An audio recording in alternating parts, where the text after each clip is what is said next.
পাকিস্তানী সমৰ্থক বাংলাদেশৰ সমৰ্থক এইবিলাক থাকিব আৰু ৰাজীৱ ভৱনত তেওঁলোকৰ নিজৰ মাজতে যুঁজ হ'ব নে ইটো সিটো ঘুচিয়া ঘুচি কৰিব তেওঁলোকেহে জানে আৰু সেই যুঁজৰ কাৰণে আমি শুভেচ্ছা দিছোঁ। আজিওনো কংগ্ৰেছত যোগদান কৰিবলৈ মানুহ আছেনে? কংগ্ৰেছত যোগদান কৰিবৰ কাৰণে আজিও কোনোবা মানুহ আছে নেকি? থাকিব যিবিলাক একেবাৰে এনেকুৱা ধৰণৰ মানুহ যাৰ ভোট আমি কেতিয়াও আশাই নকৰোঁ, হয় নে নহয়?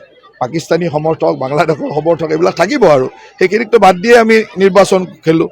সেইখিনি যোনে আৰু পাকিস্তানৰ সমৰ্থক বাংলাদেশৰ সমৰ্থক কোনোবা জইন কৰিব বিচাৰিব কৰক, আমাৰ তাত ক'বলগীয়া নাই। নিজে নাজানে যুঁজ কাৰ লগত হ'ব। ৰাজীৱ ভৱনত তেওঁলোকৰ নিজৰ মাজতে যুঁজ হ'ব নে ইটো সিটো ঘুচিয়া ঘুচি কৰিব তেওঁলোকেহে জানে।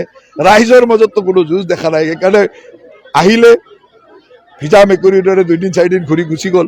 এতিয়া যুঁজটোতো ৰাজীৱ ভৱনত তেওঁলোকৰ মাজতে ঘুচিয়া ঘুচি চলি আছে। ধুবুৰী ৰাজীৱ ভৱনত যুদ্ধ লাগে, গোৱালপাৰা ৰাজীৱ ভৱনত যুদ্ধ লাগে, গুৱাহাটীৰ ৰাজীৱ ভৱনত যুদ্ধ লাগে, যুঁজ চলি আছে তেওঁলোকৰ তীব্ৰ গতিত যুঁজ চলি আছে আৰু সেই যুঁজৰ কাৰণে আমি শুভেচ্ছা দিওঁ।